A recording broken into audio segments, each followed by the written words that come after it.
Over 6 episodes, you've tracked your unconscious patterns. You've recognized external threats, internal resentments, inherited wounds, ancestral cycles, and messy setbacks. Today's episode answers the question that matters most. What do you do with all of this awareness? How do you stay centered when everything around you is fracturing? 6 episodes ago, I talked about a hedgehog crossed my path. It taught me that consciousness moves ahead of time, that our awareness can detect threats, patterns, and possibilities before they manifest physically. Since then, you've journeyed through every layer: the consequences of ignored boundaries, the cyclical nature of threats, the hidden dangers in intimate spaces, the inherited wounds your family passed down, and the wisdom hidden in life's messiest moments. Today, we reach the center. Not the end, the center. All of this, the hedgehog, the toilet, the paraglider, the hornet, the carousel, the setback, they're all movements around a still point, a core frequency, a central axis that, if you learn to operate from it, makes everything else manageable.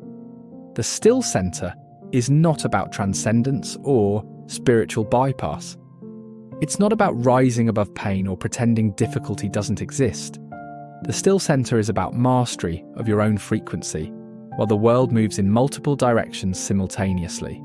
Your partner sees the cat, you see the dog. Your family has one interpretation of abundance, you're building another. Your culture teaches one thing about success. Your soul is calling something different.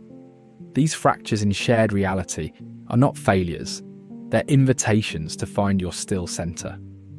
When your frequency is fragmented, scattered across other people's expectations, other people's interpretations, other people's needs, you're reactive, defensive, negotiating, trying to convince others that your reality is real.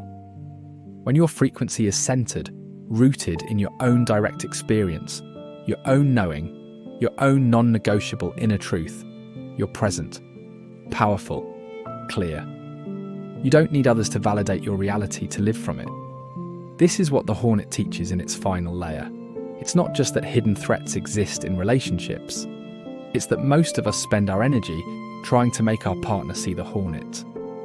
Look, do you see it? Isn't it dangerous? Validate that this is real. What if instead you simply knew the hornet was there, understood its significance, and made decisions from that knowledge, without requiring your partner to see it the same way? This is the still center. The milk carousel taught you that inherited patterns are running your operating system. But the still center teaches you can observe the pattern without being controlled by it. You can acknowledge your family's scarcity programming while operating from abundance. You can honor their survival strategies while choosing different choices. Setback alchemy taught you that mess and humiliation contain wisdom. The still center takes that further. The mess doesn't define you. Your response to the mess defines you. And your response comes from your center, not from panic, shame, or the need to control how others perceive you. Here's what neuroscience reveals about the still center. It's not metaphorical, it's biological. When you operate from your conscious, integrated, wise self, you literally have access to different information and different choices. The still center is the space where you can hold multiple truths simultaneously. Your partner's reality, your reality, both valid, no compromise required, no fusion necessary. Just clarity that different people, shaped by different histories, will perceive the same situation differently. That's not a problem to solve. That's a reality to accept. In my own life, the breakthrough happened when I stopped trying to convince my partner that the hornet was real and instead made decisions based on my own knowing. I didn't hide it from her. I simply stopped requiring her validation. I said, I'm sensing something. I'm going to address it. I'm going to pay attention. Whether you see it the same way or not doesn't change what I'm doing. This shift from needing validation to operating from inner knowing is what moved the relationship from fractured to functional, not because she suddenly agreed with me, but because my frequency stabilized. I was no longer broadcasting, please confirm my reality. I was broadcasting, I know my reality. And paradoxically, people respond differently to that frequency. The still center is also where you stop absorbing other people's emotions, interpretations, and needs. For years, you've been porous, taking in everyone's reality, trying to integrate it, trying to make sense of conflicting frameworks. This porousness made you empathetic. It also made you fragmented. The still center is the practice of conscious boundaries. Not walls, boundaries. You can be open, empathetic, and present while maintaining a non-negotiable core. You can care deeply about someone's experience while refusing to adopt their interpretation as your own truth. This is what transforms the paraglider from a recurring threat into a navigation challenge. Instead of fighting it, dodging it, and exhausting yourself, you simply note it, adjust course, and keep moving forward. The threat becomes data, not drama. Finally, and this is the deepest layer, the still center is where you access guidance that's not filtered through fear, inheritance, or other people's expectations. Your unconscious mind has been sending you messages through dreams for 6 episodes. The hedgehog, toilet, paraglider, hornet, carousel, and setback are all forms of consciousness trying to communicate with you. But if you are fragmented, scattered, reactive, you can't hear the message clearly. When you find your still center, the messages become unmistakable, not because they're louder, because you're finally quiet enough to listen. The task for integrating the still center is deceptively simple.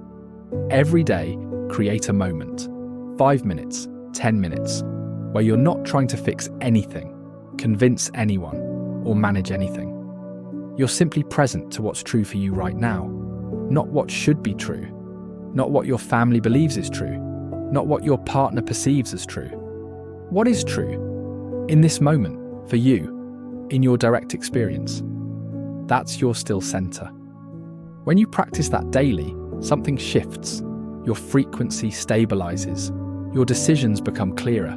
Your relationships transform because you're no longer broadcasting fragmentation and need. You're broadcasting presence and clarity. And here's the breakthrough. When you operate from your still center, you stop needing external validation that you're right, you're good enough, or you're on the correct path. Your center becomes your compass. Your frequency becomes your GPS. Everyone is searching for their own still center. Everyone is exhausted from being scattered across other people's realities. When they encounter someone operating from their center, truly centered, not performing centeredness, they recognize it. They feel it. They want it. Your job isn't to convince them that they need what you're offering. Your job is to keep returning to your still center, keep broadcasting that frequency, and let people recognize themselves in it. We've completed the constellation.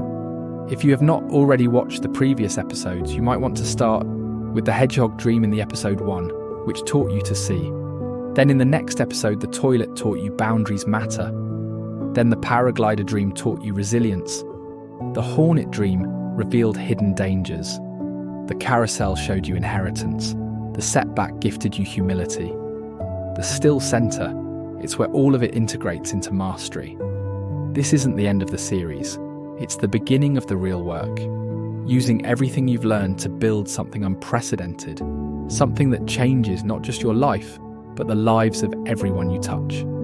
The next chapter starts with you deciding, will you operate from your still center? Or will you keep fracturing yourself across other people's expectations? The choice, always, is yours. Awaken, heal, transform.